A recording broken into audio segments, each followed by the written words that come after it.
சோதரன் தேவனுடைய மகா பரிசுத்த நாமத்திற்கு மகிமை உண்டாவதாக. இந்த அருமையான பரிசுத்த நாளும் காலை வேளையிலும் கர்த்தருடைய சன்னிதானத்தில் கடந்து வந்து இறைவனை தொழுது கொள்ள பணிந்து கொள்ள சேவைக்கு ஆராதிக்க தேவன் கொடுத்த நாள் சிலாக்கியத்திற்காக அருமை ஆண்டவருக்கு நாம் அதிகமாக சோதரம் சொல்லுவோமாக. இந்த நாளிலும் நாம் தேவ சன்னிதானத்தில் கடந்து வந்திருக்கிறோம் அப்படின்னா கர்த்தருடைய ஆவியானவர் நமக்கு காண்பிக்கிற விதத்தை வாசித்து தேவனுடைய ஆசீர்வாத கிருபைகளை பெற்றுக் கொள்வோமாக. தேவனாகிய கர்த்தர் நம்மை பாதுகாத்து வழி நடத்தின தேவனுக்கு ஸ்தோத்திரம் செலுத்துவோம். எந்த நாளிலும் நாம் கர்த்தருக்குண்டாக எவ்விதமாக நடந்து கொள்ள வேண்டும் என்று சொல்லி பரிசுத்த ஆவியானவர் நமக்கு சில வேத பகுதியை காண்பித்து நம்மோடு பேசுவதற்காக தேவனுக்கு ஸ்தோத்திரம் செலுத்துவோமாக. யாக்கோபின் புஸ்தகம் 4ஆம் அதிகாரம் 10வது வசனத்தை வாசிக்கும் பொழுது யாக்கோபின் புஸ்தகம் 4ஆம் அதிகாரம் 10வது வசனத்தை வாசிக்கும் பொழுது பரிசுத்த ஆவியானவர் இவ்விதமான ஆலோசனை கொடுக்கிறதை பார்க்கிறோம். வாசிங்க. கர்த்தருக்கு முன்பாக தாழ்மைப்படுங்கள், அப்பொழுது அவர் உங்களை உயர்த்துவார் என்று சொல்லி வேதம் சொல்லுகிறதை பார்க்கிறோம். கர்த்தருக்கு முன்பாக தாழ்மைப்படுங்கள் என்று சொல்லி சொல்லுகிறதை பார்க்கிறோம். தேவனுடைய மகா பரிசுத்த நாமத்திற்கு மகிமை உண்டாவதாக. தேவனுடைய பிள்ளைகளாக நாம் நம்முடைய ஆண்டவருக்கு முன்பாக நாம் அதிகமாக தாழ்மைப்பட வேண்டும், தாழ்மை சிந்தையுள்ளவர்களாக இருக்க வேண்டும் என்று சொல்லி சொல்லப்படுகிறதை பார்க்கிறோம். கர்த்தருக்கு முன்பாக தாழ்மைப்படுங்கள், அப்பொழுது அவர் உங்களை உயர்த்துவார் என்று சொல்லி பார்க்கிறோம். நாம் கர்த்தரை முன்பாக நாம் அதிகமாக நம்மை தாழ்த்தும் பொழுது கர்த்தர் உயர்த்துகிறவராக இருக்கிறார் என்றால் வேதம் சொல்லுகிறது, தன்னை தாழ்த்துகிறவன் எவனும் உயர்த்தப்படுவான், தன்னை உயர்த்துகிற எவனும் தாழ்த்தப்படுவான் என்று சொல்லி சொல்லுகிறதை பார்க்கிறோம். 2 பேர்கள் ஜெபம் பண்ண போனதாகவும் அதில் ஒருவன் பரிசேயன் என்றும் இன்னொருவன் ஆயக்காரன் என்றும் பார்க்கிறோம். ஆயக்காரன் தூரத்திலிருந்து கண்களை வானத்தை எடுக்க துணியாமல் மார்பிலை அடித்து கொண்டு பாவியாகிய என் மேல் கிருபையாயிரம் சொல் தன் தவறுகளை உணர்ந்து அறிக்கை செய்து ஜெபித்தான். லூக்கா 17ஆம் அதிகாரத்திலே வாசிக்கிறோம். ஆனால் பரிசேயனோ அவன் இவ்விதமாக பெருமையாக ஜெபம் பண்ணினான். அவனுடைய ஜெபம் மேட்டிமையாக இருந்தது. அவன் செய்வதெல்லாம் சரிதான், அவன் என்ன செய்தான் அதைத்தான் சொன்னான். ஆனாலும் மற்றவர்களை குற்றப்படுத்தி தேவனுக்கு முன்பாக தங்களை ஒரு பெருசாக மேன்மை பாராட்டுகிறதை பார்க்கிறோம். தேவனுக்கு முன்பாக போய் தங்களை பெருமையா சொல்லுகிறார். விதமாக ஆண்டவரே நான் வார்த்தை 2 நாள் உபவாசிக்கிறேன், சம்பாத்திரம் தசம்பாகம் கொடுக்கிறேன், நான் விதமாக அநியாயக்காரர் அக்கிரமக்காரர் துன்மார்க்கர் பல விதமான பாவம் செய்வதை போல நான் பாவம் செய்கிறதில்லை, நாம் தீட்டானது ஒன்று சாப்பிடுகிறதில்லை, நான் விதமாக உங்களுடைய நியாயப்பிரமாணத்தில் சரியா நடந்து கொண்டிருக்கிறேன், நான் என்னை அனுதினம் சரி செய்து கொண்டிருக்கிறேன், விதமாக இந்த ஆயக்காரனை போல நான் படு பாவி அல்ல என்று அவன் ஜெபம் பண்ணினான் என்று பார்க்கிறோம். நிறைய பேருடைய ஜெபம், நிறைய பேருடைய காரியம் எப்படி இருக்குது என்றால் இவர்கள் விதமாக தங்களை பெருசாக சொல்லிக் கொள்ளுகிறதை பார்க்க. ஆண்டவரே நான் இப்படி இருந்தேன், நான் இப்படி எல்லாம் இருந்தேன், நான் உமக்காக நான் என்னை தாழ்த்தி நான் விதமாய் வந்தேனே, நான் இப்படி எல்லாம் நடந்தேனே, அவர்கள் என்னை இப்படி பேசிவிட்டார்களே என்று சொல்லி அதிலேயும் தங்களை மேன்மையாக உயர்த்தி ஜெபம் பண்ணுகிறதை பார்க்கிறோம். தேவனுடைய வார்த்தை என்ன சொல்கிறது? கர்த்தருக்கு முன்பாக தாழ்மைப்படுங்கள். நாம் கர்த்தருக்கு முன்பாக தாழ்மைப்பட வேண்டும். இந்த ஆயக்காரன் தூரத்திலே நின்று கண்களை வானத்துக்கு ஏறெடுக்க துணியாமல் மார்பிலை அடித்து கொண்டு தன் தவறுகளை உணர்ந்து பாவியாக என் கிருபையை தாழ்த்தினான். ஆண்டவராகிய இயேசு சொல்கிறார், தன்னை தாழ்த்துகிற எவனும் உயர்த்தப்படுவான், தன்னை உயர்த்துகிற எவனும் தாழ்த்தப்படுவான், அவன் அல்ல இவனே நீதிமானாக்கப்பட்டவனாய் கடந்து போனான் என்று சொல்லி வேதம் சொல்லுகிறதை பார்க்கிறோம். பிரியமான தேவனுடைய பிள்ளைகளே, நாம் தேவனுக்கு முன்பாக நம்மை தாழ்த்த வேண்டும். நாம் தேவனுக்கு முன்பாக எப்பொழுது நாம் தாழ்மை சிந்தையுள்ளவர்களாகவே இருக்க வேண்டும். தேவ சமூகத்தில தேவனுக்கு முன்பாக நாம் எப்பொழுது எப்படி இருக்க வேண்டும்? தாழ்மையுள்ளவர்களாகவே இருக்க வேண்டும். ஆலயத்துக்கு வந்தா தாழ்த்துவோம், ஜெபம் பண்ணும் போது தாழ்த்துவோம், நம்ம சகோதர சகோதரிகள் ஊழியக்காரர்களை பார்த்தா தாழ்த்துவோம், மற்ற நேரத்துல தாழ்த்துவோமா? ஏனென்றால் நாம் தேவனுடைய ஆலயம். எப்பொழுதும் நாம் தேவனுக்கு முன்பாக நின்று கொண்டு இருக்கிறோம். தேவனுடைய ஆலயம், நாம் தான் தேவனுடைய ஆலயம். அங்கே தேவனுடைய ஆவியான நமக்குள்ளே வாசமா இருக்கிறார். அப்படி என்றால் நாம் எல்லா இடங்களிலும் நம்மை தேவனுக்கு முன்பாக தாழ்த்த வேண்டும். நாம் தேவனுக்கு முன்பாக மிகவும் நம்மை தாழ்த்தி கர்த்தருக்கு முன்பாக அவருடைய சன்னிதானத்தை தாழ்மையாக நடந்து கொள்வோமானால் கர்த்தர் மேன்மையாக வைப்பார். தாழ்வையும் கிருபை அளிக்கிறார் என்று சொல்லி வேதம் சொல்லுகிறதை பார்க்கிறோம். கிருபை யாருக்கு அளிக்கப்படுகிறது? தாழ்மையுள்ளவருக்கு. நோவாவின் காலத்திலே வாசிக்கிறோம் 6ஆம் அதிகாரம், ஆதியாகமத்தின் புஸ்தகம் 6ஆம் அதிகாரத்துல விதமாக வாசிக்கிறோம். விதமாக நோவாவின் காலத்திலே மனுஷர்கள் பாவம் செய்தார்கள், துணிகரம் பாவம் செய்தார்கள், பெருமை கொண்டிருந்தார்கள், வேற்றுமை கொண்டிருந்தார்கள், விக்கிரகாராதனை செய்தார்கள், பில்லி சுனியங்களை செய்தார்கள், விதமாக வேசித்தனம் செய்தார்கள், பலவிதமான காரியங்களை செய்தார்கள், ஆகாத காரியங்கள் என்னென்ன உண்டோ அத்தனையும் செய்தார்கள். அப்படி அவர்கள் செய்து அவ்விதமாக தேவனுக்கு மகிமையை எடுக்காமல் அவர்கள் தங்களுக்கும் விதமாக தங்களை சார்ந்தவர்களுக்கும் மகிமையை எடுத்தார்கள். அது மாத்திரமல்ல, விக்கிரக ஆராதனை செய்தார்கள். இப்படி வான சேனைகளுக்கு ஆராதனை செய்து வந்த பூமி கெட்டு போயிட்டு தேவன் பார்த்த பொழுது பூமி அக்கிரமத்தினால் நிறைந்திருந்தது என்று சொல்லி கர்த்தர் பார்க்கிறார். அது பார்த்த பொழுது கர்த்தருக்கு மிகுந்த வருத்தம், மிகுந்த வேதனை, மிகுந்த துக்கம், மிகுந்த மனவேதனை இருந்தது. ஏன் தெரியுமா? இவர்களை உண்டாக்கினது நான் அல்லவா? இவர்கள் எனக்கு முன்பாக தங்களை தாழ்த்தவில்லையே என்று சொல்லி கர்த்தர் மிகுந்த வருத்தப்பட்டார், மிகுந்த வேதனை அடைந்தார். ஆயுதமாக தங்களை தாழ்த்தினால் அவர்கள் காக்கப்பட்டிருப்பார்கள். ஆனால் அவர்களோ தங்களை தாழ்த்தாமல் தங்களுடைய அக்கிரமத்திலே மிகுதியாகி தேவனுக்கு விரோதமான காரியங்கள் செய்து கொண்டே வந்தார்கள். அதாவது அவர்கள் செய்கிற ஒவ்வொரு பாவமும் தேவனுக்கு விரோதமான பாவம் தான். அவர்கள் அக்கிரமமான சிந்தைகள் கொண்டிருந்தாலும் சரி, அக்கிரமமான எண்ணங்கள் கொண்டிருந்தாலும் சரி, அக்கிரமமான செய்கைகள் செய்தாலும் சரி, விதமாக தம்முடைய சரீரத்தை நாம தானே கெடுத்து, நம்ம சரீரம் தானே கெடுத்து கொண்டு இருக்க என்று சொன்னாலும் சரி, அது தேவனுக்கு விரோதமான ஒரு பாவம். அது தேவனுக்கு முன்பாக அதை தாழ்த்துவதல்ல, தேவனுக்கு விரோதமாக மேன்மை பாராட்டுகிற ஒரு தன்மையாக இருக்கிறது. அப்படி என்னால் நாம் தேவனுக்கு முன்பாக தாழ்த்த வேண்டும். அப்படி அவர்கள் தங்களை தாழ்த்தாதபடினால், அந்த பூமியின் குடிகள் தங்களை தாழ்த்தாதபடியினால் தேவன் பூமியை பார்த்தார், அது அக்கிரமத்தினால் நிறைந்திருந்தது. பூமியில மனுஷனை உண்டாக்குறதுக்காக கர்த்தர் என்ன செய்தார்?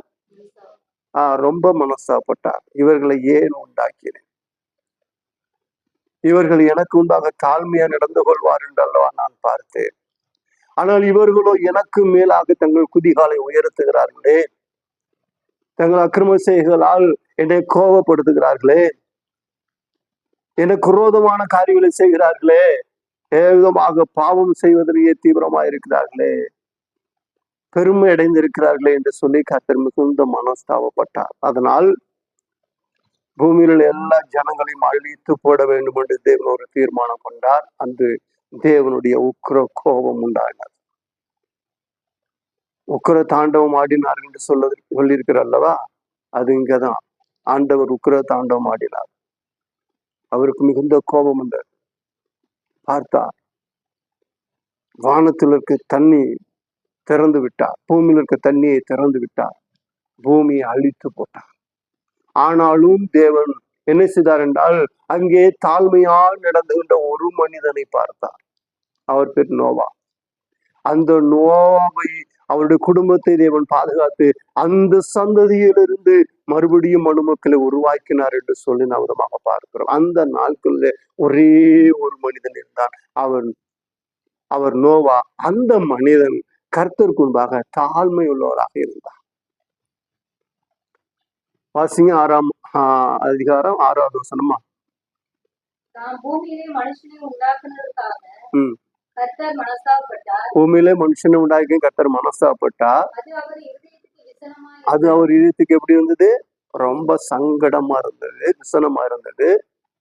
அப்பொழுது கர்த்தர், நான் சிருஷ்டித்த மனுஷனை பூமியிலே வைக்காமல் மனுஷன் முதற்கொண்டு மிருகங்கள், ஊரும் பிராணிகள், ஆகாயத்து பறவைகள் பரியந்தமும் உண்டாகி இருக்கிறவைகளை நிக்கிரகம் பண்ணுவேன் அப்படின்னு சொல்லி எல்லாத்தையும் அழிப்பேன் என்று சொல்லி, நான் அவர்களை உண்டாக்கினதே எனக்கு மனஸ்தாபமாய், நான் உண்டாக்குனது மனஸ்தாபமா இருக்கு என்று சொன்னார். அடுத்த வசனம், இப்படியெல்லாம் அவர் நினைத்து கொண்டு வரும் பொழுது ஒரே ஒரு மனுஷன் என்ன செய்யறாராம்? கர்த்தருக்கு முன்பாக தாழ்த்துகிறார், தாழ்மை உள்ளவராக நடந்து கொள்கிறார். கர்த்தருக்கு முன்பாக தாழ்மைப்படுங்கள், அப்பொழுது அவர் உங்களை உயர்த்துவார் என்று சொல்லியிருக்கிறபடி இந்த மனிதன் அந்த நாட்களிலே கர்த்தரை தேடுகிறவராக இருந்தார். கர்த்தருக்கு முன்பாக தங்களை தாழ்த்தினார். கர்த்தருக்கு முன்பாக பாவம் செய்யாதபடி தன்னை பரிசுத்தமாக காத்து கொண்டார். அக்கிரமும் பூமியில் நிறைந்திருந்த பொழுது அந்த பூமியிலே அவர் கடவுளுக்கு பிரியமாக நடந்து கொண்டார். அந்த நாட்கள் நியாயப்பிரமாணம் இல்லை, அந்த நாட்களே மோசே கிடையாது, அதனால் நியாயப்பிரமாணம் கொடுக்கப்படவில்லை. ஆபிரகாம் கிடையாது. அதனால அவன் ஆபிரகாம் சந்ததி உருவாகவில்லை. அந்த நாட்கள் நியாயப்பிரமாணம் இல்லை. அந்த நாட்கள் வேதம் கிடையாது. அந்த நாட்கள் எந்த விதமான காரியம் கிடையாது. மனசாட்சியின் பிரமாணத்தின்படி நடக்கிற ஒரு மனசாட்சியின் காலம்.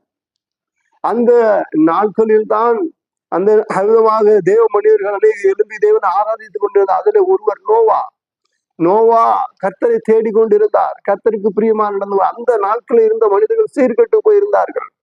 அவர்கள் மிகவும் கொடூரமான மனிதர்களாய் இருந்தார்கள்.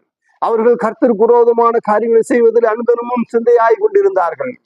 அவர்கள் மேன்மை பாராட்டி, அதாவது தாங்கள் செய்கிற பாவத்தை குறித்து மேன்மையாக பாராட்டுகிறவர்கள்.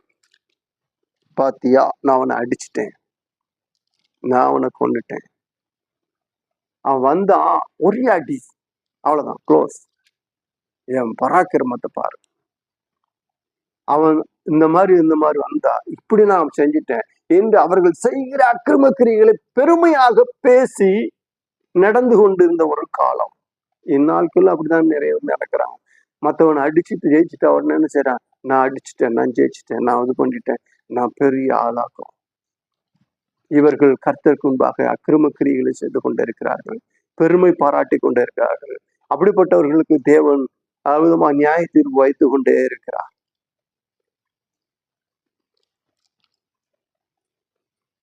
தேவனுடைய மகாபரிசுத்த நாமத்திற்கு மகிமையுண்டாதாக. கர்த்தருக்கு முன்பாக தாழ்மையாக இருக்க வேண்டும், தேவனை தேட வேண்டும், தேவனுக்கு பிரியமா ஜீவிக்க வேண்டும், உலகத்துல பாவம் செய்யாமல் பரிசுத்தமாக வாழ வேண்டும். இதெல்லாம் பாவம், இதெல்லாம் தவறு, கடவுளுக்கு முன்பாக அதெல்லாம் செய்யக்கூடாது என்று தேவனுக்கு முன்பாக தாழ்த்துவமானால் கர்த்தர் உயர்த்துவார். நோவா தேவனுக்கு முன்பாக தன்னை தாழ்த்தினார். அவர் தாழ்த்தினபடினாலே தேவனாகி கர்த்தர் அவரையும் அவருடைய சந்ததியும் ஆசீர்வதித்து உயர்த்தினார். அந்த சந்ததியில் தான் இப்பொழுது இருக்கிற மனுக்கள் எல்லாம் உருவாய் இருக்கிறதை பார்க்கிறோம். ஆதியாகமத்தின் புஸ்தகத்துல விதமாக வாசிக்கிறோம். யோசேப்பு 17 வயசுல எகிப்துக்கு வித்து போட்டார்கள். யோசேப்பு இப்ப எகிப்துல எங்க இருக்கிறார்? போத்திபாருடைய வீட்டுல இருக்கிறார். போத்திபார் வீட்டுல இருக்கிற பொழுது போத்திபாருடைய மனைவி தப்பான எண்ணம் கொண்டு கூப்பிடுகிறார். என்றால் இந்த யோசேப்பு எப்படி இருந்தாராம்? 17 வயசுல எப்படி இருந்தாரு? ரொம்ப அழகா இருந்தாரு. நல்ல செவத்த தோல், ஆளு புஸ் புஸ்னு அழகா இருந்தார். அந்த அம்மா பார்த்துட்டு, ஏன்னா அவங்க நல்லா கருப்பான ஆட்கள், சினிமாவில் வர்ற மாதிரி சிவப்பான போத்திபார் மனைவி பார்வன்லாம் சிவப்பான ஆட்கள்லாம் கிடையாது. அது சினிமாவில் அப்படி காமிப்பான், வெள்ளைக்காரங்க அப்படி நடிச்சிருப்பான். ஆனா எகிப்தியர்கள் எப்படி இருந்தாங்க? இப்ப இருக்க எகிப்தியர் கிடையாது. இன்று கண்ட எகிப்தியர் இனி என்று காண்பதில்லை என்று கர்த்தர் சொன்னார் அல்லவா? அந்த எகிப்தியர் இப்ப இல்லை, அவர்கள்லாம் அழிந்து போயிட்டார். கர்த்தர் கொடுத்த வாக்கு நிறைவேறிடுச்சு. இப்பொழுது இருக்கிற எகிப்தியர்கள் ஆங்காங்கு இருந்து குடியேறினவர்கள். அப்ப அந்த எகிப்தியர்கள் எப்படி பண்ணு, அதாவது எத்தியோப்பியர்களை நாம் பார்த்திருக்கிறோம் அல்லவா? எத்தியோப்பியர் தெரியுமில்ல, ஆப்பிரிக்கர்கள். அந்த சந்ததி தான் எகிப்துல இருந்தாங்க. அந்த எத்தியோப்பியர்கள் ஆப்பிரிக்க சந்ததி. இவங்கெல்லாம் யாருன்னா காமின் சந்ததி, காமின் சந்ததி. அதாவது இஸ்ரேல் கானான் நாடு முழுவதையும் சுதந்திரித்து கொண்டிருந்தவர்கள் காமின் சந்ததி. எத்தியோப்பியா இந்த நாட்கள் இருக்கிற ஆப்பிரிக்கா, எத்தியோப்பியா, எகிப்து, அந்த நாடு முழுவதும் பரவி இருந்தார்கள். இந்த காமின் சந்ததி எது வரைக்கும் பரவி இருந்தாங்க தெரியுமா? நாமெல்லாம் யாரு தெரியுமா? காமின் சந்ததி தான். அதனாலதான் வெள்ளக்காரந்த நோவா கொடுத்த சாபத்தின்படி நம்ம எல்லாம் அடிமையாக தான் இருக்கிறோம். வெள்ளக்காரர்களும் நம்ம ஆளுகை செய்து கொண்டு இருக்கிறார்கள். காரணம், இவர்களுடைய தகப்பன் கானான் செய்த தவறு நிமித்தம் நமக்கு உண்டான சாபம். கானான் என்ன பாவம் செஞ்சாரு சொல்ல முடியுமா யாராவது?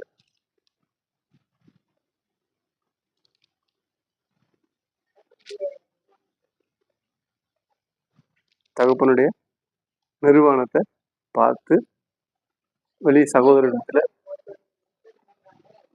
அது என்ன தெரியுமா? அது ரகசியம் தெரியுமா?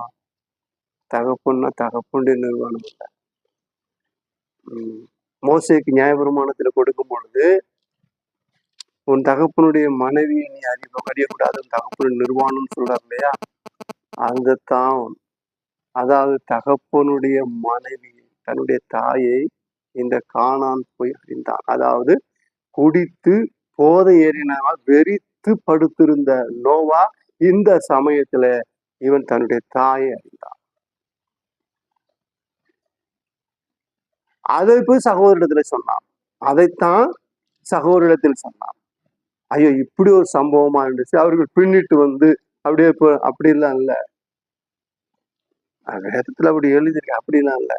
அவங்க பின்னிட்டு வந்து அதுனா என்னன்னா அந்த சம்பவத்தை அப்படியே மறைக்க பார்த்தாங்க.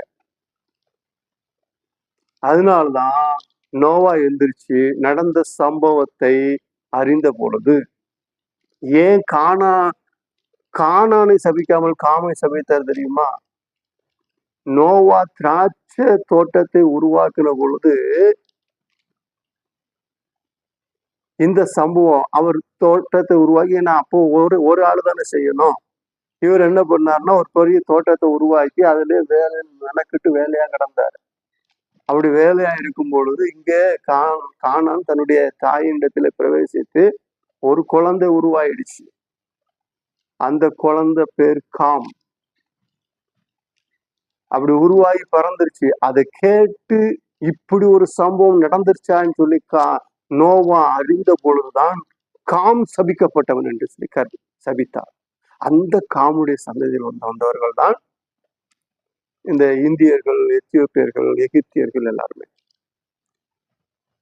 அப்போ இந்த கானான் கர்த்தருக்கு முன்பாக மனசாட்சியின் பிரமாணத்தின் கொடுப்பாடு கூட செய்யல, தாழ்த்தல. ஆனாலும் சேம் ஏப்பைத்தும் அவர்கள் கர்த்தருக்கு பயந்திருந்தபடினாலே அந்த சந்ததிகள் ஆசிரியக்கப்பட்டது. அதனால்தான் சேமுடைய சந்ததியில் ஆபிரகாமும் சேத்துடைய சந்ததியிலிருந்து அமெரிக்கா, ஆப்பிரிக்கா, அதாவது ஆஸ்திரேலியா போன்ற நாடுகளில் இருக்கிற வெள்ளைக்காரர்கள், ஐரோப்பியா, அவர்கள்லாம் இன்னைக்கு உலகத்தை ஆளுகை செய்த காரணம் என்னன்னா அவர்கள்லாம் அவருடைய தகப்பு முற்பிதாக்கள் கடவுள் பயந்திருந்தார்கள், தகப்பனுடைய நிர்மாணத்தை மறைத்தார்கள். தேவனுடைய மகாபுருஷ நாமத்திற்கு மயமுண்டதாக இப்படி அவர்கள் கர்த்தருக்கு முன்பாக தங்களை தாழ்த்தவில்லை. இப்போ இந்த யோசிப்பு எகிப்தில குடியிருந்து கொண்டிருக்கிறார். இந்த பார்வோன், அதாவது போத்திபாருடைய மனைவி நல்ல, அது ஏற்கனவே சாதாரணமா இருக்கிறவங்களே தின்னு கொழுத்து, கொஞ்சம் வசதி இருந்துச்சுன்னா நல்லா தின்னு கொழுத்து போயிருப்பாங்க. அது போத்திபார் யாரு தெரியுமா? போத்திபார் ராஜா இல்ல, போத்திபாரு பார்வோன் ராஜாவுக்கு ஒரு பிரதான மந்திரி. அதாவது சிறைச்சாலை, அதாவது காவல்துறை அமைச்சர் சொல்லி வச்சிருக்கிறாங்களே, அந்த மாதிரி ஒரு பெரிய ஒரு உள்துறை அமைச்சர். போத்திபார் வந்து ஒரு உள்துறை அமைச்சர். உள்துறை அமைச்சருடைய மனைவி எவ்வளவு வருமானம் வரும், எப்படி இருப்பா ஆளு? ஆள் செம்ம கருப்பு, ஹைட்டு, நல்ல வெயிட், பார்த்தாலே பயந்து நடுங்கி ஒருத்தர் சொல்றாரு ஒரு ஆராய்ச்சியில, யோசிப்பு அந்த பொம்பளைய பார்த்த உடனே பிச்சு புரண்டு ஓடினாரு. யோசிப்பு பக்தியான ஆளுதான், ஆனாலும் அந்த மாதிரி ஒரு பொம்பளைய பார்த்துட்டு கிட்ட போறதுக்கு சங்கடப்பட்டு ஓட்டம்னு ஓடிட்டாரு. அப்படி இருக்கும் பாக்குறதுக்கு அந்த அம்மா கூப்பிட்ட போல. ஆனாலும் அவர் என்ன செய்யறான்னு, தன்னுடைய தகப்பன் அவருக்கு நியமித்த காரியங்களை அவர் அறிந்திருந்தபடினால் கர்த்தருக்கு முன்பாக அவர் கடந்து வருகிறதை நாமமாக பார்க்கிறோம். தேவனுடைய மகாபரிசுத்த நாமத்திற்கு மகிமை உண்டாவதாக.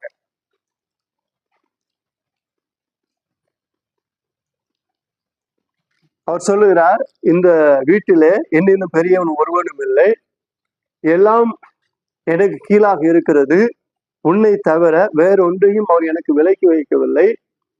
அப்படி இருக்க நான் தேவனுக்கு விரோதமாய் இப்படிப்பட்ட பொல்லாங்குக்கு நான் இடம் கொடுத்து தேவனுக்கு விரோதமாய் பாவம் செய்வது எப்படி என்று சொல்லுகிறதை பார்க்கிறோம். தேவனுக்கு விரோதமாக நான் பாவம் செய்ய மாட்டேன், தேவனுக்கு முன்பாக நான் என்னை உயர்த்த மாட்டேன், நான் கர்த்தருக்கு முன்பாக தாழ்மையாக நடந்து கொள்வேன்.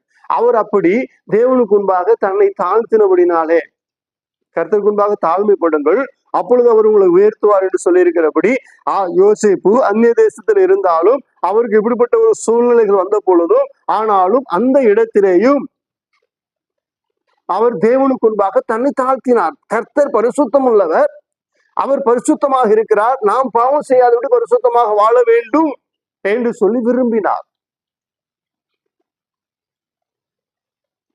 பாவம் செய்கிறதுக்கு உருவம், ஹைட்டு, வெயிட்டு அதெல்லாம் தேவையில்லை. பாவம் செய்யறதுக்கு ரொம்ப அழகா இருக்கணுங்கிற அவசியம் எல்லாம் கிடையாது. பாவம் செய்ய விரும்பினா எப்படி எங்க நான் செய்வான். ஆனாலும் யோசேப்பு கர்த்தருக்கு முன்பாக தன்னை தாழ்த்தினார். பாவம் செய்யாதபடி தங்களை காத்து கொள்ளுகிறவர்கள் கர்த்தருக்கு முன்பாக என்ன செய்கிறார்கள்? தங்களை தாழ்த்துகிறார்கள். பாவம் செய்ய மாட்டேன் என்று பக்தி வைராக்கியமா இருக்கிறவர்கள், அந்த பாவத்தை நேசிக்காமல் பாவத்துக்கு விரோதமா போராடுகிறவர்கள் கர்த்தருக்கு முன்பாக என்ன செய்கிறார்கள்? தங்களை தாழ்த்துகிறார்கள். அதனால் தேவன் அவருடைய தாழ்மையை பார்க்கிறார், அவருடைய போராட்டத்துக்காக அவர் உதவி செய்கிறார், எப்படிதான் போராடி வருகிறார் என்று சொல்லி கொஞ்சம் விட்டு பிடிக்கிறார். அவர்கள் போராடி ஆண்டவருக்காக பக்தி வைராக்கியம் பரிசுத்தம் ஆள வேண்டும் என்று சொல்லி இருக்கும் பொழுது, அவர்கள் அதில் ஜெயித்து வரும் பொழுது கர்த்தர் அவர்களை உயர்த்துகிறார். அதற்கு ஒருபாடு கர்த்தர் அவர்களை கையும் பிரயாசத்தை ஆசிரியர் அவர்கள் எல்லா விதமான காரியங்களும் தேவன் தலையிட்டு ஆசீர்வதிக்கிறார். அதுவரைக்கும் கர்த்தர் பார்த்து கொண்டார், இவர்கள் எனக்கு முன்பாக தாழ்மை நடந்து கொள்கிறார்களா, கொஞ்சம் உயர்வு கிடைச்சதோ தப்பா போகிறார்களா, எனக்கு முன்பாக பெருமையா எனக்கு விரோதமான காரியங்கள் செய்கிறார்களா, இல்லை என்றால் தங்களுக்கு கொடுக்கப்பட்ட காரியத்துல உண்மையா இருந்து எனக்கு முன்பாக தங்களை தாழ்த்துகிறார்களா என்று கர்த்தர் பார்த்து கொண்டே இருக்கிறார். அந்த கொடுக்கப்பட்ட காரியத்துல நாம் கர்த்தருக்கு முன்பாக தாழ்த்தும் பொழுது அதுல பல போராட்டங்கள் பிரச்சனைகள் வரும். அதில் நாம் ஜெயித்து ஆண்டவருக்காக பக்தி வைராக்கியத்தோடு காணப்படும் பொழுது, அது நாம் ஜெயித்த பொழுது ஆண்டவர் நமக்கு உதவி செய்து அவர் சொல்லுகிறார், கர்த்தருக்கு உங்களை தாழ்த்துங்கள் அப்பொழுது அவர் உங்களை உயர்த்துவார். அப்ப கர்த்தருக்கும் இந்த காரியங்கள் நாம தாழ்த்தி தாழ்த்தி தாழ்த்தி தாழ்த்தி பரிசுத்தமாக வாழ்ந்து தேவ சித்தத்தை நிறைவேற்றுவதன் பொழுது, நிறைவேற்றி முடிக்கும் பொழுது கர்த்தர் நம்மை உயர்த்துகிறார். அவர் உயர்த்த நாம் பாக்கியவான்களாக, நாம் பாத்திரவான்களாக காணப்பட வேண்டுமானால் அதற்கு முன்பாக நாம் எல்லாவற்றிலையும் ஆண்டவருக்கு முன்பாக நம்மை தாழ்த்த வேண்டும். தாழ்த்துறதுன்னா தாழ்மையா ரொம்ப பணிவா குனிஞ்சி சில இடத்துல குழு அதல்ல. வாழ்க்கை பரிசுத்தமாக வாழ வேண்டும். வாழ்க்கை பரிசுத்தமாக வாழ்ந்தால்தான் தேவன் மென்மையாக உயர்த்துவார் என்று சொல்லி வேதம் சொல்லுகிறதை நாம் விதமாக பார்க்கிறோம். ரோமரின் புஸ்தகத்துல நாம் விதமாக வாசிக்கிறோம். நாம் எப்படிப்பட்டவர்கள் தெரியுமா? அதாவது சொன்னோன்னா காம சந்ததியிலிருந்து வந்தவர்கள் இந்தியர்கள்லாம் அப்படின்னா எவ்வளவு சபிக்கப்பட்டவர்கள். ஆனாலும் இறைவன் நம்மேல் என்ன செய்தார்? அன்பு வைத்திருக்கிறார். தேவன் நம்மேல் அன்பு வைத்து நமக்காக தம்முடைய ஜீவனை கொடுத்து நமக்காக ஒரு சீசனையும் நம்ம ஊருக்கு அனுப்பினார். நாம் அவரை அறிந்து கொண்டு அவருடைய ராஜ்யத்துக்கு பிள்ளைகளாக நாம் மாறுவதற்காக தேவன் என்ன செய்ய நம்ம அன்பு வந்தபடினாலே அவருடைய சீசரில் ஒருவரை இந்தியாவுக்கு அனுப்பினார். அவர் கடந்து வந்து இந்திய தேசம் முழுவதும் போய் கடைசியாக நம்ம தமிழ்நாட்டுல வந்து ரத்த சாட்சியா மரித்து போனார். அவர் பேர் என்ன? தோமா. அவர் எவ்வளவு அன்பு வச்சிருக்காரு தெரியுமா நம்ம மேல. அதனால அவர் வச்சிருக்க அன்புக்கு அளவே கிடையாது. வாசிங்க, ரோமர் புஸ்தகத்திலே விதமாக வாசிக்கிறோம். 11ஆம் அதிகாரத்துல 16ல இருந்து 22 வரைக்கும் வாசிங்க. முதல் பலனாகிய மாவானது பரிசுத்தமாய் இருந்தால் திசைந்தமா முழுவதும் பரிசுத்தமாய் இருக்கும். வேறானது பரிசுத்தமாய் இருந்தால் கிளைகளும் பரிசுத்தமாய் இருக்கும். சில கிளைகள் முறித்து போடப்பட்டிருக்க காட்டொழிவு மரமாகி அவைகள் இருந்த இடத்தில் ஒட்ட வைக்கப்பட்டு ஒளிவு மரத்தின் வேருக்கும் சாரத்துக்கும் உடன் பங்காளியா இருந்தாயானால். கொஞ்சம் பார்ப்போம். இது என்னன்னா, ஒளிவு மரம் ஒன்று நிற்குது. அந்த ஒளிவு மரம் அது அழியாது. ஒளிவு மரம் என்ன செய்யாது? அழியவே அழியாது. கடந்த நாட்கள்ல ஒரு புஸ்தகத்துல கேட்டிருக்கலாம். ஜலப்பிரளயம் வந்து பூமியெல்லாம் நிரப்பின பொழுது எல்லா மரங்களும் அழுகி போச்சு. ஆனால் புறா ஒரு ஒலிவு இலையை கொத்தி கொண்டு வந்தது. அந்த ஒலிவு மரம் என்ன செய்யாது? அழியாது. அதுல என்ன சக்தி நிறைய இருக்கிறதுனால அந்த மரம் அவ்வளவு சீக்கிரத்துல அது அழிந்து போகாது. அந்த ஒலிவ மரமானது அது ஒரு ஆசீர்வாதமான ஒரு மரம். அந்த மரத்தை கர்த்தர் நட்டு வச்சிருக்கிறார். அது நாட்டு ஒலிவ மரம். அந்த நாட்டு ஒலிவ மரம் 2 மரம் இருக்கு இல்லையா? நாட்டு ஒலிவ மரம், காட்டு ஒலிவ மரம். நாட்டு மரம், காட்டு மரம், நாட்டு விலங்கு, காட்டு விலங்கு இருக்கு இல்லையா? அது மாதிரி இது நாட்டு ஒலிவ மரம். இப்ப நாம பாக்குற அத்தி மரம்லாம் நிறைய அத்தி மரம் பொடி பொடி காயா இருக்குல்ல, அது என்ன மரம்? என்ன அத்தி? அது காட்டு அத்தி. நம்ம ஊர்ல இருக்கிறது பெரிய மரமா சின்ன சின்ன பழமா இருக்கு இல்லையா? அது காட்டு அத்தி. நாட்டு அத்திங்கிறது பழம், மரம் சின்னதா இருக்கும், பழம் பெருசா இருக்கும். அது மலைகள் எல்லாம் இருக்கும். அப்போ இந்த ஒலிவ மரத்தின் கிளையானது சில கிளை என்ன செய்யுதுக்கா, ஒடிக்கப்பட்டு போச்சாம். சரி, ஒடிக்கப்பட்டு போனதுனால அது ஒடிக்கப்பட்டு போச்சே அப்படின்னு சொல்லி ஆண்டவர் என்ன செய்யலையா, விடலையா? அதுல காட்டொலிவு மரம் கிளைய ஒடிச்சு கொண்டு என்ன செஞ்சாரா, அதை ஒட்ட வச்சிருக்கிறாராம். இப்ப நாம யார் தெரியுமா? காட்டொலிவு மரம். இந்த நாட்டொலிவு மரம் ஆகிய அந்த சாரத்துக்கும் வேருக்கும் இப்போ அந்த ஒலிவு மரத்தை, அதாவது ஒட்டு ரகம் சொல்றாங்க இல்லையா, நிறைய ஒட்டு ரகத்தெல்லாம் எடுக்கிற அதே மாதிரி தேவன் நம்ம ஒட்டு ரகத்தை வச்சிருக்கிறார். நாம பாவிகளா இருந்தோம், துரோகிகளா இருந்தோம், அக்கிரமக்கா இருந்தோம், நாம் அழிவுக்கு நேரானவர்களா இருந்தோம். வேதம் சொல்லுகிறவனுடைய தகப்பன் அழிவுக்கு நேரானவன் என்று சொல்லி இருக்கிறவர்கள் இப்படிதான் அழிவுக்கு நேராகி போய் கொண்டிருந்தோம். ஆனாலும் இறைவன் நம்மேல் அன்பு வைத்து அவருடைய எனக்குன்னு ஒரு சனத்தை ஏற்படுத்தி அவர் என் துதி சொல்லுவார்னு சொல்லி ஆபிரகாம் சந்ததியை ஏற்படுத்தி அந்த ஆபிரகாம் சந்ததியில் இயேசுநாதர் வந்து இயேசுநாதர் என்பதாக நமக்கு சுவிசேஷத்தை அறிவித்து நாம் இப்பொழுது கிறிஸ்தவர்களா மாறின பொழுது ஆவிக்குரிய இஸ்ரவேலராக தேவன் நம்மை மாற்றி வைத்திருக்கிறார். நாம் இஸ்ரவேலர்கள் அல்ல, புறஜாதிகள். ஆவிக்குரிய இஸ்ரவேலராக மாற்றி வைத்திருக்க. எப்படி மாற்றி வைத்திருக்கார் தெரியுமா? இஸ்ரவேலர்கள் இயேசுவை கொள்ளாதபடினாலே, அந்த ரட்சிப்பு அவர்கள் முறிக்கப்பட்டபடினாலே, அந்த முறிந்து போன இடத்துல நம்மை எடுத்து ஓட்ட வைத்திருக்கிறார். இப்பொழுது எப்படி இருக்கிறோம்? அந்த வேருக்கும் வாசிங்க, அந்த வேருக்கும்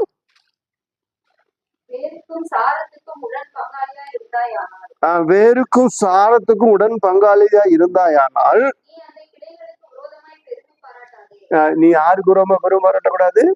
அந்த கிளைகளுக்கு விரோதமா பெருமை, அப்படின்னா இஸ்ரேல் ஜனங்களுக்கு விரோதமா பெருமை பாராட்டக்கூடாதுன்னு சொல்லப்பட்டிருக்கு.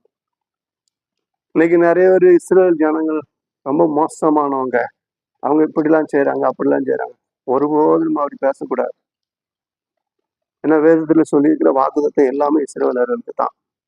உன்னை ஆசீர்வதிக்கிறவர்களே ஆசீர்வதிப்பேன், உன்னை சபிக்கிறவர்களே சபிப்பேன், உன் கையின் பிரச ஆசீர்வதிப்பேன். அதாவது வேதம் சொல்லுது இல்லையா, அதாவது நீ கடன் கொடாதிருப்பாய், கடன் வாங்காதிருப்பாய், கடன் கொடுப்பாய். இதெல்லாம் அவங்களுக்கு தான், எல்லாமே அவங்களுக்கு தான். இன்னைக்கு இஸ்ரேல் நாடு தான் கடனே இல்லாத நாடு, கடன் கொடுக்கிற உலக வங்கிக்கே கடன் கொடுக்கிற நாடு ஒரு நாடு இஸ்ரேல் தான், கடன் இல்லாத நாடு. இன்னைக்கு பெரிய அமெரிக்காவில் பெரிய பெரிய தொழிலதிபர்கள் இருக்காங்க இல்லையா, எலாஸ்க் மாஸ்க்,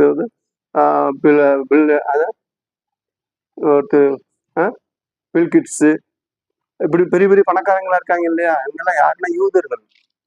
அமெரிக்காவில் இருக்கிற 90% பெரிய பணக்காரங்க பூரா யூதர்கள். அவங்கதான் உலகத்துக்கே கடன் கொடுத்துக்கிட்டு இருக்கிறாங்க. அமெரிக்காவே அவங்க கட்டுப்பாட்டுக்குள்ளதான் இருக்குது. உலகமொங்கு அவர்கள் இருக்கிறார். உலகமொங்கு அவர்கள் இருந்தாலும் கர்த்தர் அவர்களை ஆசீர்வதித்து எடுத்து உயர்த்தி கொண்டு இருக்கிறார். இந்த வாக்குத்தத்தம் தான் அவர்களுக்குரியது. அவர்கள் இயேசுவை ஏற்றுக்கொள்ளாதபடினாலே அதாவது ஆவிக்குரிய ஜீவிதத்தில் முறிக்கப்பட்டு இருக்கிறது. இப்பொழுது புறஜாதிகளாகிய நமக்கு அவர்கள் இழந்த அந்த காரியத்தை அவர்கள் இயேசு ஏற்றுக்கொள்ளாதபடினாலே புறஜாதிகளாகி நமக்கு அந்த பாக்கியம் கொடுக்கப்பட்டு இருக்கிறது. நாம் அதுல இருக்கிறோம். இப்பொழுது வேருக்கும் சாரத்துக்கும் ஒத்தபடி இயேசுநாதருக்கு பிரியமாக நாம் நடந்து கொள்ள வேண்டும். நாம் எவ்வளவு நன்றியுள்ளவர்களா இருக்கு தெரியுமா? எவ்வளவு ஆண்டவருக்கும் தாழ்த்த வேண்டும் தெரியுமா? நாம் மரணத்துக்கு எதுவாகத்தான் இருந்தோம், ஒருபோது நமக்கு மோட்ச ராஜ்யம் கிடைக்கிறதுக்கு வாய்ப்பே இல்லாமல் இருந்தோம். ஆனாலும் இறைவன் தயவு வைத்து அவருடைய அப்பா பிதாவை என்று கூப்பிடப்பட முடியாத புத்திர சுகாரத்தின் ஆவியை நம்ம கொடுத்து அவருடைய பிள்ளைகளாக நம்மை மாற்றி வைத்திருக்கிறார். அப்படி பெரிய தயவு செய்த ஆண்டவருக்குள்ளாக நாங்கள் எப்படி இருக்க வேண்டும்? தாழ்மை உள்ளவர்களாக இருக்க வேண்டும். வாசிங்க, அந்த திறந்த அந்த வசனங்கள் வாசிங்க.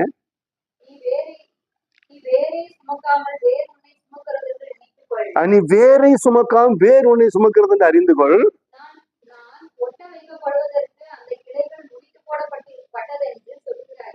நான் ஒட்ட வைக்கப்படுவது அந்த கிளைகள் வரைக்கும் முடிக்க, அதாவது இஸ்ரேல் ஜனங்கள் இயேசு ஏற்றுக்கொள்ள, நான் அதுல வர்றதுக்காக அவங்க ஏற்றுக்கொள்ளல அப்படின்னு சொல்லி நீ சொல்லுகிறாய். அதல்ல, அவிசுவாசத்தினாலே அவர்கள் முறித்து போடப்பட்டன. அதாவது நீ ஒன்னும் வேற சுமக்கல, நீ விசுவாசத்தினாலே நிற்கிறாய். என்ன சொல்லப்படுறது? மேட்டிமை சிந்தையாயிராமல் பயந்து, கர்த்தருக்கு முன்பாக தாழ்மையாக பயந்து இருக்க வேண்டும்.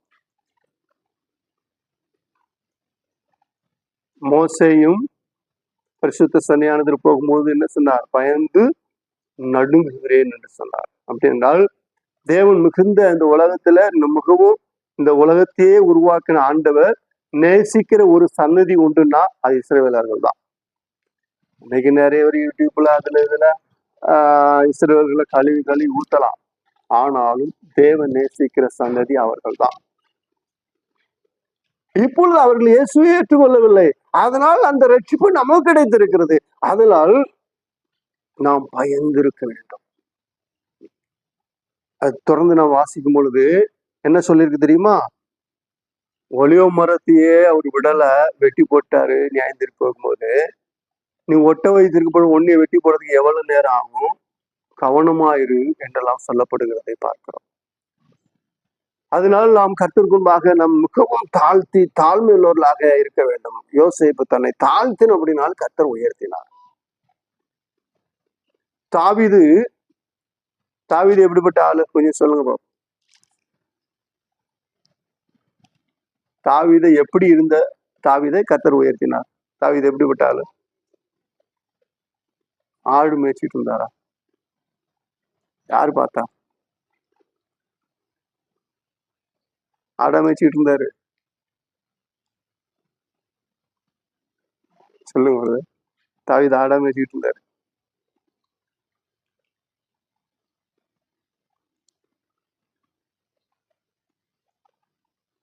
ஆட்டு மந்தைக்கு ஓனர், ஆடு மேய்க்கல, ஆட்டு மந்தைக்கு ஓனர்.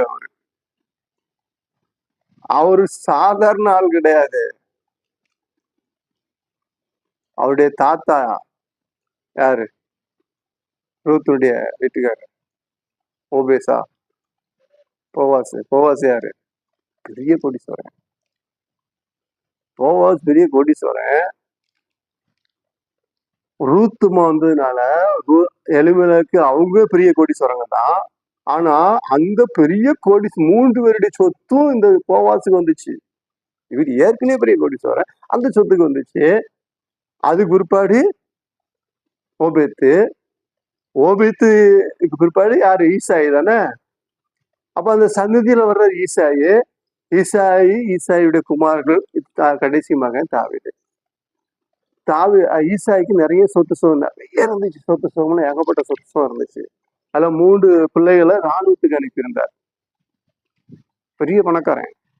ஈசாயி சாதாரண ஆள் கிடையாது, பெரிய கோடீஸ்வரன், பணக்காரன். ஆனா அவருடைய பிள்ளைகள் ஒவ்வொருவருக்கும் ஒவ்வொரு வேலையை கொடுத்திருந்தார் சொத்துக்களை பார்க்கறதுக்கு. கடைசி மகனுக்கு என்ன பண்ணாங்க? தன்னுடைய ஆட்டு மந்தைய கண்காணிக்கும்படியான காரியத்தை கொடுத்திருந்தார். இவர் போய் ஆடுன்னு சாதாரண ஆடு, நம்ம ஊர் ஆடு மாதிரி வெள்ளாடு செம்மறி ஆடு எல்லாம் கிடையாது.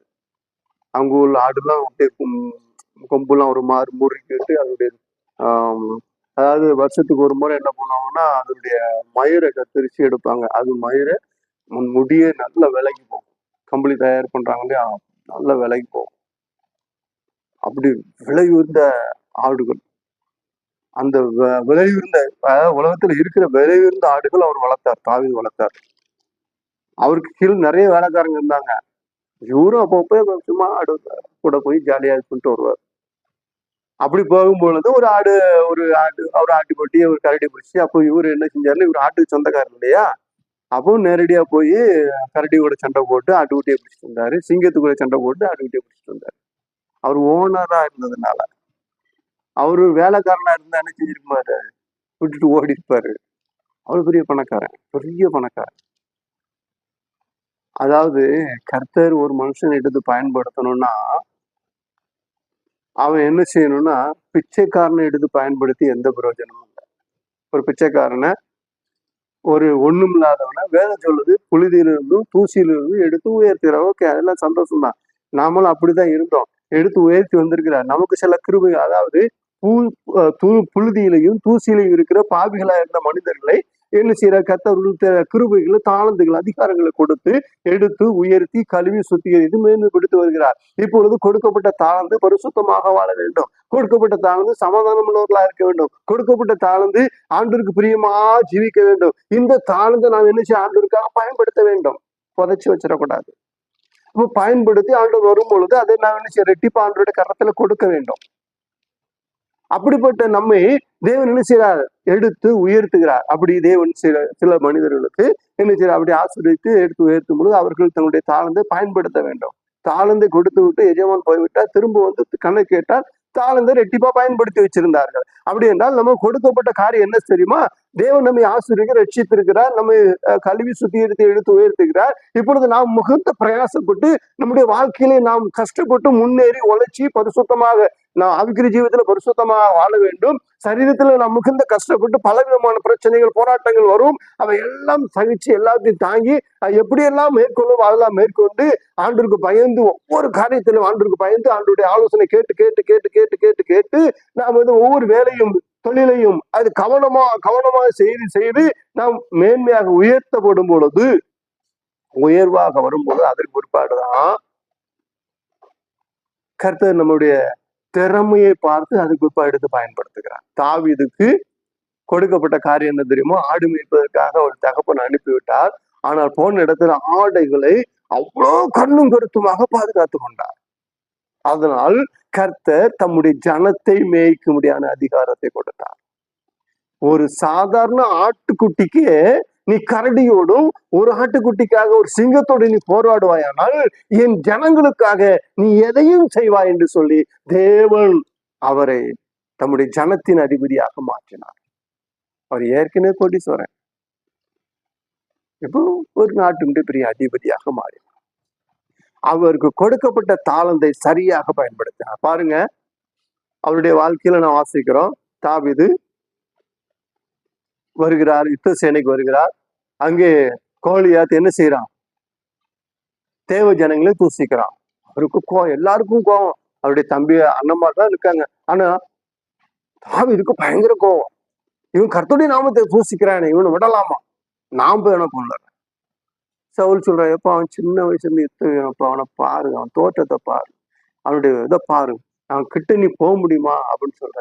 அதனால தாவீது சொல்லுறார், நான் அவன் நிந்தித்த தேவனுடைய நாமத்தினால் நான் போகிறேன், பயப்பட வேண்டாம், நான் போகிறேன் என்று சொல்லி போகிறதை பார்க்கிறோம். அவன் கோலியாத்தினிடத்தில் சொல்லுகிறார், நீ நிந்தித்த கர்த்தருடைய நாமத்தினாலே அவனிடத்தில் வருகிறேன். அப்ப கர்த்தருக்குண்டாக தன்னை தாழ்கிற அந்த ஒரு இடத்துல தேவன் ஒரு கிருபையை கொடுக்கிறார். அந்த இடத்துல தேவன் அவருக்கு உதவி செய்தார், அனுகிரகம் பண்ணினார் அப்படின்லாம் வராது. தேவன் அவரை பார்க்கிறார். அப்ப அவர் எவ்வளவு அவருடைய தாளந்து எப்படி பயன்படுத்த, தம்முடைய ஜனங்களுக்காக, தேவனுக்காக அவருடைய தாளந்தை பயன்படுத்தின. அந்த பெரிய கோலியாத்தோடு இந்த சிறிய தாவீது ஞானமாய் அவரோடு மோதி ஜெயிக்கிறதை பார்க்கிறோம். இப்பொழுது இவர் தன்னுடைய தாளந்தை பயன்படுத்தினபடினாலே அதுக்கு பிற்பாடுதான் சிறிகள் பாடினாங்க. எப்படி பாடினாங்க, தாவீது சவுல் கொண்டது 1000, தாவீது கொண்டது 2000 கூட சொல்லலாம், 10,000, 10,000னா 10,000. சவுலுக்கு 1000. அதாவது சவுலுக்கு என்ன வந்துச்சுன்னா, அவனுக்கு 1000 கொடுத்தாங்க, எனக்கு 1000 கொடுத்தாங்க, அவனுக்கு 10,000 கொடுத்துட்டாங்க. 9 மடங்கு அதிகமா கொடுத்துட்டாங்க. இன்னும் ராஜாங்க மட்டும்தான் அவனுக்கு மீதியா இருக்கும். இவன் தன்னுடைய தாளந்தை அந்த வார்த்தையின் மூலமாக என்ன செய்யறான், தன்னுடைய தாளந்து கொடுக்கப்பட்ட ராஜாங்க தாளந்தை அந்த வார்த்தையின் மூலமாக தாவீதுக்கு கொடுக்கிறான். ராஜாங்கம் மாத்தான் அவனுக்கு மீதியா இருக்கிறது. ராஜாங்கத்தையும் கர்த்தர் கொடுத்து விட்டார். ஆனாலும் சவுல் மரிக்கும் வரைக்கும் அந்த ராஜாங்கம் சவுலிடத்துல தான் இருந்தது. ஆனால் தாவீது கர்த்தருக்கு முன்பாக தாழ்த்தினார். அவர் பலவிதமான பிரச்சனைகள் போராட்டங்கள் எந்த வந்த பொழுதும் கர்த்தருக்கு முன்பாக தாழ்த்தினார். பாவம், அதாவது தேவனுக்கு விருப்பம் இல்லாத காரியத்தை செய்யாதபடி காத்துக்கொண்டார். தேவனுடைய மகாபரிசுத்த நாமத்திற்கு மகிமுண்டதா. இன்னைக்கு கொஞ்சம் வசதி வாய்ப்பு பணம் அதெல்லாம் வந்துச்சுனாலே என்ன செய்யறாங்க, ஃப்ரெண்ட்ஸுகளோட சேர்றதும் தண்ணி அடிக்கிறதும் விசாரம் பண்றதும் கூத்தடிக்கிறதும் கும்மாளம் போடுறதும். நிறைய ஆண்களும் அப்படித்தான் செய்யறாங்க, பெண்களும் அப்படித்தான் செய்யறாங்க. இவர்கள் தேவன் ஒருவர் இருக்கிறாரு, அவருக்கு முன்பாக நியாய தீர்ப்பு கொடுக்க வேண்டுமே, நாம் நமக்கு தேவனுக்கு முன்பாக தாழ்த்தி பரிசுத்தமா வாழ வேண்டுமே என்கிற நிலையே இல்லாமல் போய்விடுகிறதை பார்க்கிறோம். ஆனால் அவ்வளவு பெரிய அதிகாரங்களை கொடுத்த பொழுதும் அவர்கள் கர்த்தருக்கு பயந்து நடந்தார்கள் என்று சொல்லி வேதம் சொல்லுகிறதை பார்க்கிறோம். தேவனுடைய மகாபரிசுத்த நாமத்திற்கு மகிமை உண்டாதாக கர்த்தருடைய சன்னிதானத்திலே நாம் காணப்படுகிறோம். நாம் கர்த்தருக்கு முன்பாக தாழ்த்த வேண்டும். நியாயாதிபதிகளின் புஸ்தகம் 4ஆம் அதிகாரம் 23வது வசனத்தை வாசிக்கும் பொழுது, ஒரு பெரிய ராஜா ஒருவன் இருந்தான். அவன் விதமாக இஸ்ரவேல் ஜனங்களை மிகவும் நெருக்கி கொண்டிருந்தான். அவன் பெருமை அடித்துக் கொண்டிருந்தான். இவர்கள் கர்த்தரால் தெரிந்து கொள்ளப்பட்டவர்களாம், இவர்கள் பெரிய இது பேசிக் கொண்டிருக்கிறார்கள், இவர்களை ஜெயிக்க முடிய அதிகாரம் எனக்கு உண்டாயிற்று, இவர்களை நொறுக்குவேன் என்று சொல்லி மிகவும் நொறுக்கி கொண்டிருந்தான். ஆனால் இஸ்ரவேல் ஜனங்கள் கர்த்தருக்கு கூப்பிட்டார்கள் என்று சொல்லி பார்க்கிறோம். அப்படி கூப்பிட்ட பொழுது பாராக் என்கிற ஒரு மனிதனை கொண்டு அந்த ராஜ்யத்தை கர்த்தர் என்ன செய்தார், அடித்து நொறுக்கி போட்டார். வாசிங்க.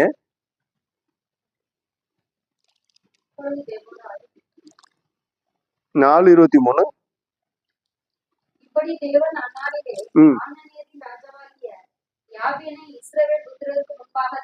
அவன் என்ன செய்யறான், பெருமை அடித்துக் கொண்டிருந்தான். இஸ்ரவேல் ஜனங்களை நான் மடக்கி பிடித்து விட்டேன், அவர்கள் எனக்கு அடிமைகள் என்று சொல்லி அவன் பெருமை பாராட்டி கொண்டிருந்தான். ஆனால் பாராக்கு என்கிற ஒரு மனிதனை கொண்டு, தெபொராள் தீர்க்கதரிசி அவர்களை கொண்டு தேவன் என்ன செய்தார், அந்த யாபீனுடைய படையை அடித்து நொறுக்கினார். யாபின் பெரிய ராஜா, அவருடைய படைத்தலைவனாகிய சிசரா, அந்த சிசரா ரதங்களோடு எத்தனை ரதம் வச்சிருந்தானா, 900 இருப்பு ரதங்களோடு வந்தான். அவை எல்லாவற்றையும் அடித்து நொறுக்கினார். அந்த சிசரா ஓடி போய் ஒரு வீட்டுல இருக்கும் பொழுது யாகேல் ஆணி அடித்து கொண்டு போட்டார். இப்படி கர்த்தர் அவர்கள் பெருமையை அடைந்தபடினாலே அவர்களுடைய பெருமையை கொலைத்து போட்டார் என்று சொல்லி பார்க்கிறோம். தேவனுடைய மகாபரிசுத்த நாமத்திற்கு மேம்பட்டதாக எஸ்தரின் புஸ்தகம் 6ஆம் அதிகாரம் 13வது வசனத்தை வாசிங்க. எஸ்தர் 6:13.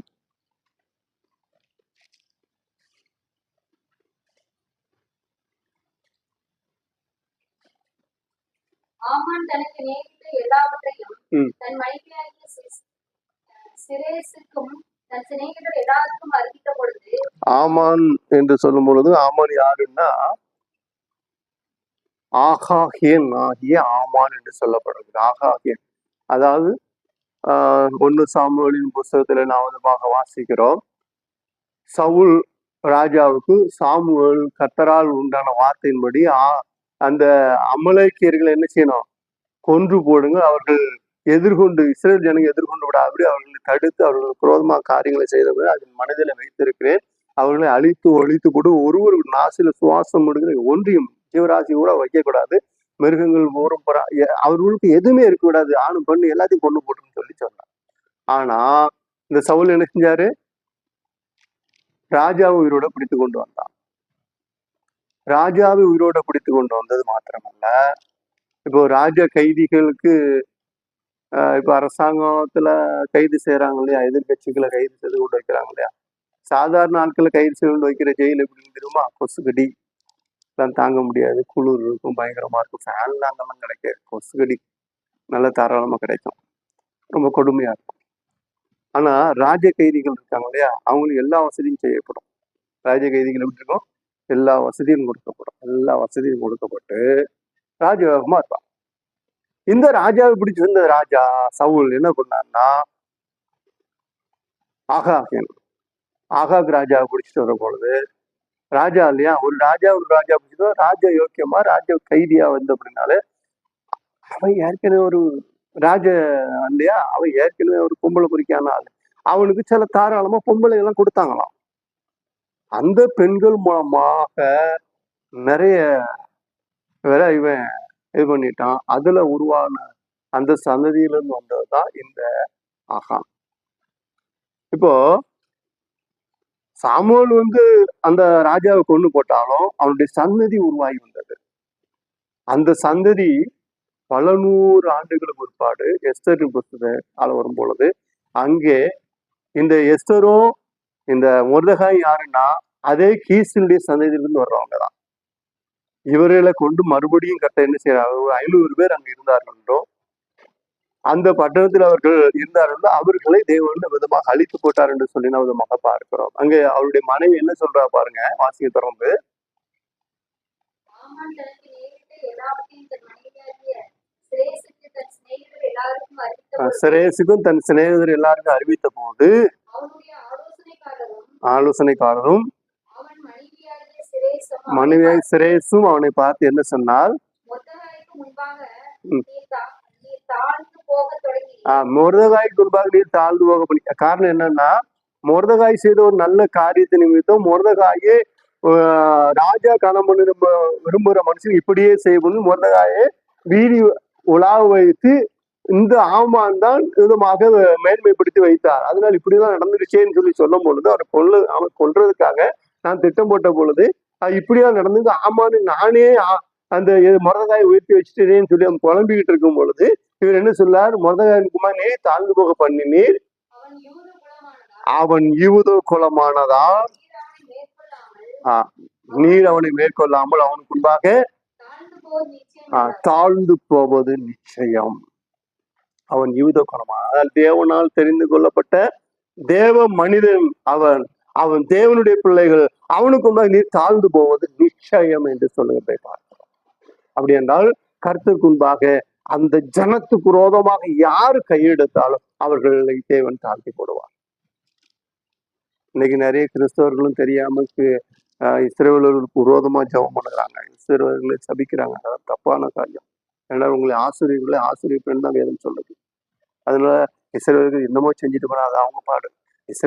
அந்த இஸ்ரவேல்ல இருந்தா அந்த கிறிஸ்து வருவான், அது கர்த்தருடைய திட்டம், அது இருக்கட்டும். ஆனாலும் ஒருபோதும் நான் அடிக்கடி என்ன பண்ணுவோம் தெரியுமா, இஸ்ரவேலுக்குள்ள சண்டை நினைச்சு சேதம் உண்டு, இப்போ கூட சேதம் உண்டாயிடுச்சுன்னா அந்த ஜனங்களுக்கு ஜெபம் ஆண்டவரே அவர்களை பாதுகாத்து கொள்ளுங்க. இப்பொழுது ஈரான் நிறைய குண்டு போட்டு தேசத்தை அழிச்சு போட்டுச்சு. ஆனாலும் தேவனே அவர்களை பாதுகாத்துக் கொள்ளுங்க, அவர்களுக்கு சீக்கிரமா அந்த காரியங்களுக்கு விடுதலை கொடுங்க. அப்படித்தான் ஜெபம் பண்ணணும். ஏன்னா அவர்களுக்கு அவர்கள் நலத்துக்காக ஜெபம் பண்ணும்போது நம்ம நல்லா இருப்போம். ஏன்னா அந்த வாக்குத்தத்தம் நிறைவேறும். இதெல்லாம் நாம் கத்திற்குள்ளா தாழ்த்துகிறது. தேவனுடைய மகாபரிசுத்த நாமத்திற்கு மகிமுண்டாதாக. 2 நாளாகமத்தின் புஸ்தகம் 33ஆம் அதிகாரம் 12-13 வாசிங்க. 2 நாளாகமும் 33, 12, 13.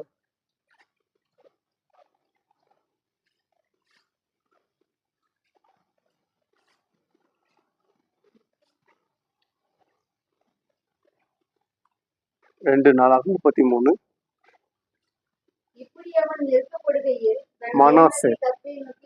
மனாசே என்கிறவர் இப்படி அவன் எப்படி நெருக்கப்படுவார் தேவனாகி, அதாவது மனாசே யாருடைய குமாரன், எசேக்கியா ராஜாவுடைய குமாரன். எசேக்கியா ராஜா கர்த்தருக்கு முன்பாக தாழ்மை உள்ளவராக இருந்தா தேவாலயத்தை எடுப்பித்து கட்டினா பெரிய பஸ்காவெல்லாம் ஆசரித்தார்.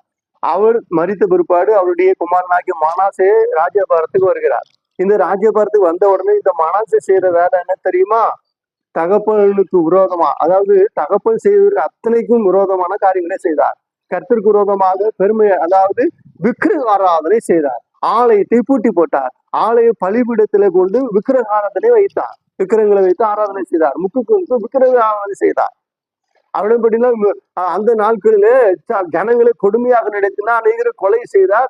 கர்த்தருடைய பிரமாணத்துக்கு விரோதமான காரியங்களை செய்தார். கர்த்தர் எதெல்லாம் செய்யக்கூடாது அதையெல்லாம் அவர் செய்தார். அதனால கர்த்தருக்கு முன்பாக பெருமை பாராட்டிருந்த அப்படின்னா, தாழ்மை இல்லாத அப்படின்னாலே தேவன் என்ன செய்யறால் விதமாக மனாசேயை கர்த்தர் எதிரி ராஜாவுக்கு கையில ஒப்பு கொடுத்து விட்டான். இப்பொழுது இந்த ராஜாக்கள் இவனை சிறைப்பிடித்து கொண்டு போய் கொண்டிருக்கிறார். இவன் மறுபடியும் போய் உட்கார்ந்து அழுது ஜெபம் பண்றதுக்கெல்லாம் நேரம் இல்லை. பிடித்து விட்டார். பிடித்து சிறையாக கொண்டு போய் கொண்டிருக்கும் பொழுது இவனை துன்பப்படுத்துகிறார்கள். துன்பப்படுத்தும் பொழுது அவன் யோசிக்கிறான், ஐயோ என் தகப்பன் நன்றாகத்தானே இருந்தா, கர்த்தருக்கு விரோதமான காரியங்களை செய்யவில்லையே.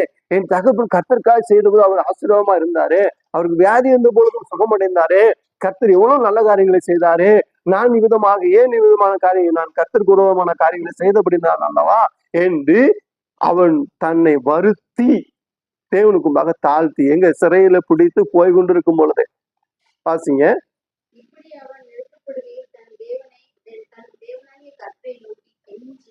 அதாவது சிறையாக பிடித்து அவனை அடித்து, பிடிக்கிறவர்கள் என்ன செஞ்சாங்க, பிடித்து அடித்து ஈட்டியா அங்கங்க குத்தி ரொம்ப நெருக்கி பிடிச்சி அவனை போய்கொண்டு அவமானப்பட்டு போய் கொண்டு இருக்கும் பொழுது, அப்படி போய் கொண்டு இருக்கும் பொழுதே என்ன செய்யறான், தன் தேவனாய் கர்த்தரை நோக்கி கெஞ்சுகிறான், ஆண்டவரே உட்கார்ந்து ஜெபம் பண்றதுக்கெல்லாம் நேரம் இல்லை. அப்படி போய் கொண்டு இருக்கும்போது ஆண்டவரை நோக்கி கெஞ்சி பண்றாடுறான், தயவா மன்னித்து ஒரு சந்தர்ப்பத்தை தாங்க அப்படின்னு சொல்லி கேட்கிறான். இப்படி கெஞ்சி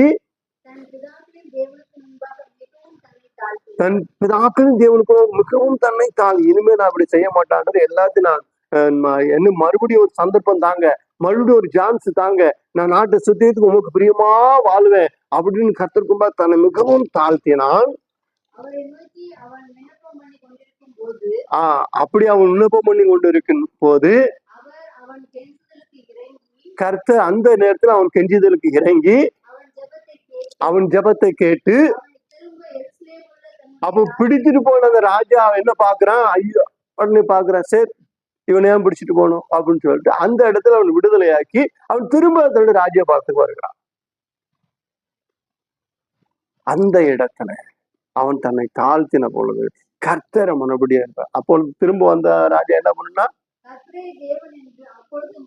மனாசே அறிந்தான். வந்த பிற்பாடு நாட்டை மறுபடியும் சுத்திகரித்து விக்கிரகாரங்கள் எல்லாத்தையும் அகற்றி விட்டு சீர்படுத்தினான். ஆனா அதுக்கு முன்பாக நிறைய நீதிமான்களை கொண்டு போட்டான், தீர்க்கதரிசிகளை கொண்டு போட்டான், நிறைய ஆசாரியர்களை கொண்டு போட்டான், நிறைய காரியங்களை அக்கிரமமான காரியங்களை செய்தான்.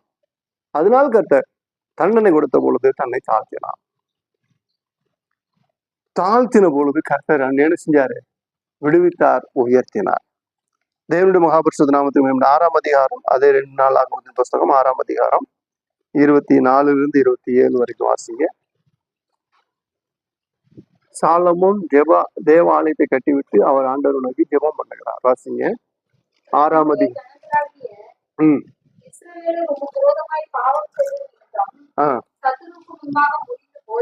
சத்துருக்கு முன்பாக முறிந்து போய் உம்முடையதுக்கு திரும்பி உடைய நாமத்தை அறிக்கை பண்ணி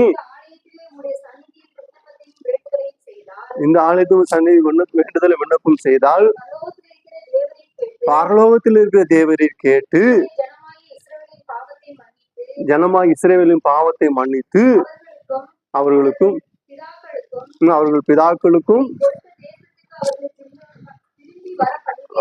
திரும்பி வர பண்ணுவீராக.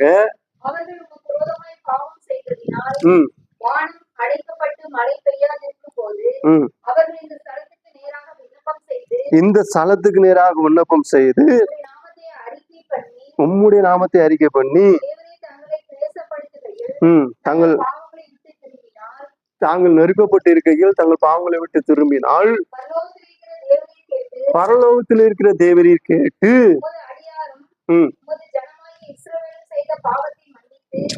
உமது அடியாரும் இஸ்ரவேல் ஜனங்களும் செய்த பாவத்தை மன்னித்து நல்வழி அவர்களுக்கு போதித்து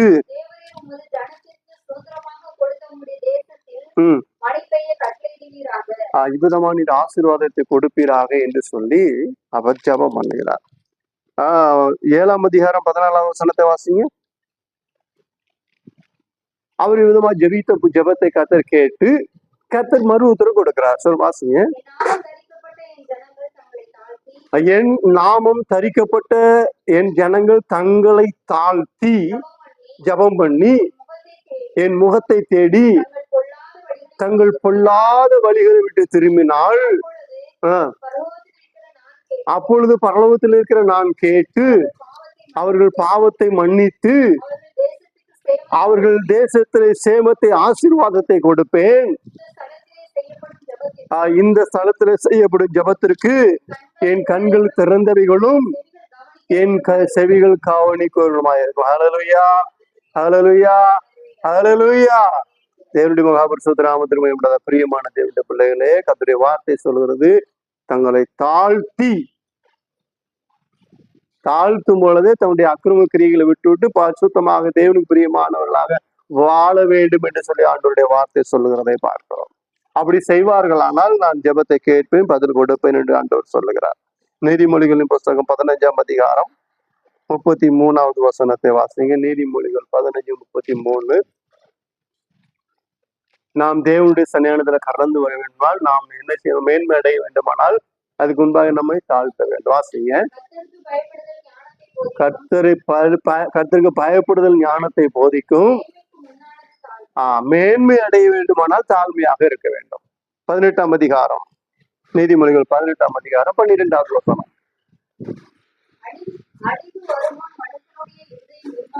அழிவு வருமோன் மனுஷனுடைய இருதயம் இருமாப்பாகத்தான் இருக்கும். நீ மேன்மை அடைய வேண்டுமானால் தாழ்மையாக இருக்க வேண்டும். மேன்மைக்கு உண்டானது தாழ்மை என்று சொல்லி வேதம் சொல்லுகிறது. பிரியமான தேவ ஜனமே, நாம் தேவ சன்னிதானத்தில் இருக்கிறோம். கர்த்தர் நம்ம மேன்மையாக இருக்க வேண்டுமா? நம்ம மேன்மையாக ஆசிரிக்க வேண்டுமா? நாம் ஆண்டவருக்கு பிரியமாக வாழ வேண்டுமா? நாம் என்ன செய்ய வேண்டும்? நம்மை தாழ்த்த வேண்டும், நம்மை காத்துக்கொள்ள வேண்டும். நாம் எல்லாவற்றிலும் ஆண்டவருக்கு பிரியமாக ஜீவிக்க வேண்டும். நாம் எல்லாவற்றையும் ஆண்டவருக்கு பிரியமாக ஜீவிக்கிறது தான் ஆண்டவருக்கு முன்பாக நம்மை தாழ்த்துகிறது. சும்மா என்னை தாழ்த்துகிற ஆண்டவரே, என்னை தாழ்த்துகிற ஆண்டவர் சொல்லுவது அல்ல. நாம் தேவனுக்கு பிரியமாக நாம் ஜீவித்து எந்த பிரச்சனைகள் வந்தாலும், எந்த கஷ்டங்கள் வந்து, எந்த தொல்லைகள் வந்தால், எத்தனை போராட்டங்கள் வந்து, அத்தனையிலும் நான் கர்த்தருக்கு பிரியமாக நாம் வாழ்வதுதான் ஆண்டவருக்கு நம்மை தாழ்த்துகிறது. அப்படி தாழ்த்தி நாம் ஜெபம் பண்ணும் பொழுது அந்த ஜெபத்தை கர்த்தர் கேட்டு நமக்கு பதில் கொடுக்கிறார், மேன்மையாக வைக்கிறார். மேன்மைக்கும் நானது தாழ்மை. நாம் தாழ்மையாக போனால் கர்த்தர் மேன்மையாக வைப்பார். அதனாலதான் யாக்கோபு சொல்லுகிறார், கர்த்தருக்கு முன்பாக தாழ்மைப்படுங்கள், அப்பொழுது அவர் உங்களை உயர்த்துவார். நம்மை உயர்த்த வேண்டுமா? நாம் ஆண்டவருக்கு தாழ்மைப்படுவோம். கர்த்தர் நம்மை எடுத்து உயர்த்துவார். அவர் உன்னதமான உயர்த்த வல்லவராக இருக்கிறார். நாம் தாழ்மைப்பட்டு எங்களுடைய ஆசீர்வாதம் கிருபைகளை பெற்றுக்கொள்வோம். கர்த்தர் தாமே இந்த வார்த்தைகளையும் ஆசிரியப்பாராக. ஆமென். மறுபடியும் கர்த்தரை சோதரிப்போ கேட்ட வார்த்தை மனது வந்து ஒரு ஜெபிக்கிறோம். யாவோட மூலங்கால் படித்து ஆண்டவருக்கு சோதரம் சொல்றோம். தேவனுடைய மகாபரிசுத்த நாமத்தில் மகிமை உண்டாக. சோதரம் சோதரம் சோதரம் சோதரம் சோதரம் சோதரம் சோதரம் சோதரம் சோதரம்.